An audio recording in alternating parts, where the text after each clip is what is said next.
Hello, my name is Andrea. I'm hosting the Just Recruiter motivational show for job seekers and sharing some tips and tricks and behind the scenes happenings as well with you all. And if you are actually joining in today with me, I'd like to talk about communication a little bit. Communication is a big topic. Everybody thinks they are good communicators. Everybody is kind of writing this on the CV, but are we really communicating well? And is it something that we might, need to look into it a little bit more and improve on? So, there was a, family emergency over the weekend, and actually just reminded me again how important communication is. And during my day-to-day job as a recruiter, I often, forget, and I'm not gonna lie.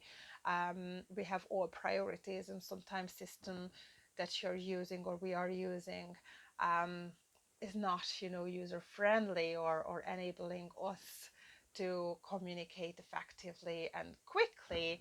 And I don't want to blame the system, because if we wanted to prioritize that, um, I could have possibly prioritize that one as well. But and we should. So as recruiters, I think the primary goal would be to provide the best candidate experience, and I truly believe that this is the most important thing. um, and this happening just reminded me again that even if you're prepared for bad news, obviously you hope for a good news. um, what matters is that someone takes the time and gets back to you. And as a candidate, this is what I expected as well when I went for a position. And when I heard nothing back from a recruiter for weeks, that really made me feel anxious. And I was ready for the rejection, but not knowing whether or not it would be rejection, because until you don't know, you keep hoping that you might be successful, because you feel you've done a good interview, you feel that you've done your best, and obviously until it's not delivered that you are not successful, you really would like to think you are the best candidate for the position. um, and most of the times when I received negative or not so pleasant feedback from the candidate, I always, reflected on, the timeline and my kind of behavior, and concluded that the communication might have not been effective or timely um, in that case. So I've learned that again, and this is something that we as recruiters, we have to keep reminding ourselves, and we keep, if for nothing else, we should really apply for positions and experience what it is like to be a candidate, to be on the other side, so we could do our job better by providing better communication. So that's what I learned, and that's what I believe, that we should be able to give you feedback, or at least some sort of, indication after each round. Where are you um, in the process? And if you hear nothing back from a recruiter, feel free to ping them. Maybe give them a week or 2 or 10 days. Okay, so bear in mind, they're humans, they might forget easily. It has happened to me as well, that I just actually forgot. I put it down and something happened. I forgot to save it, disappeared, and I was really busy that time, looking after over 30 positions at the same time, dealing with number of internal external stakeholders and candidates. It easily can happen. On the top of that, everybody could have personal issues, emergencies and stuff, so it also can come onto that. And never mind, about other motivational or demotivational factors as well. So feel free to ping the recruiter, but always give them the benefit of doubt that they're really trying their best.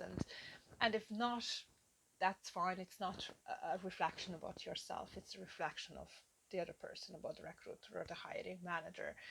So yes, do ping us. And if you hear nothing, maybe give it another go. And if for whatever reason the recruiter doesn't get back to you after 2 or maybe 3 emails, it's not nice, and it's not professional, and this is not something that should happen at all. but that's nothing else I think could be done in that case directly with that recruiter. In terms of the process, so when you submit your application, you feel it goes into a big, black hole. You might hear back, you might not. Sometimes you could get back immediately, and sometimes you don't get, don't hear from recruiter for weeks. So what's happening is that your application ends up in a system, and the recruiter might be looking after and dealing with, as I said, up to 30 positions at the same time parallelly. So depending on the priorities, newer the position, less priority is it, because obviously we need to prioritize by age. So longer the position is open, we need to make sure that we close that role first, or before the role that has just been opened. So generally speaking, we give it a week or a two, to have it advertised, see what's coming in, and whenever we can plan or schedule a review day of the applications, we go through the CVs and we decide based on the briefing that we receive from the hiring manager that application is a definite no, and if yes, you will get a rejection email there and then. If it's a maybe, normally I send it to the manager to decide if I'm not sure, as well as if I think, the candidate and the CV and your profile is meeting the requirements.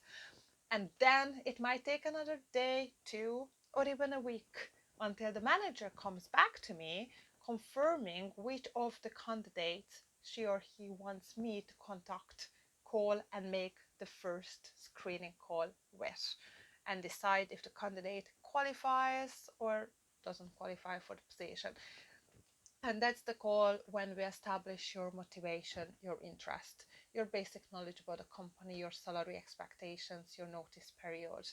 Um, so very much HR focused questions. And it's going to be, approach from the cultural fit point of view as well, your communication style, behavior, everything will be assessed during the call. Speaking about communications, behavior, cultural fit, this is assessed throughout the whole process, from the very first email I send you and your response. Everything adds to the full decision. So it's not just one factor. Everything is really, needs to fit, or needs to meet people's expectations. So overall, once we, arrange the time and we have the phone call, after that, hopefully, the next step for you would be to talk to the manager. Generally speaking, most of the people would go through this, stage to the manager, unless we establish that maybe the location doesn't, fit for the person, or the salary expectation is not in line with what we can offer, or maybe the timing is not right, or there are other factors which are definitely, like causing a big barrier, or would cause the big barrier down the line to make it as a success for both parties. And then we organize the following steps. I set up as recruiter your first call with the hiring manager. We do it over Zoom anyway, especially now during this coronavirus situation. Normally it's a 30-minute Zoom call, and I would send you the link and you talk to the manager. And that's a huge decision making point, and the manager will decide if they want you to talk to the interview panel, which normally another 2 or 3 individual one-to-one video interviews, or not. Um, if yes, good news, you will have another, 2 or 3 individual one-to-one interviews. Then everybody gets together on the same call and we'll discuss every single candidate, how they performed. Everybody gives the feedback to the manager on the call, and the manager decides. Pre-COVID and after COVID, we would invite into the office the successful candidate before we officially make an offer. We show them the office, we have a light chat over coffee, introducing, some basic themes or people. And if the candidate had a good experience about the office and we had a good feel as well, that would kind of complete the process and we would make the verbal offer after that. So this is the process in a nutshell. We can talk about that, in more details on the later shows, and I might be able to demonstrate as well some of the phone calls. We can do mock interviews, so it's going to be a lot more on this subject that I can share with you. But for now, remember, communication is key. I'm aware, hopefully other recruiters are aware as well, and we try to do our best for you. Thank you very much for joining me today. I wish you the all the best.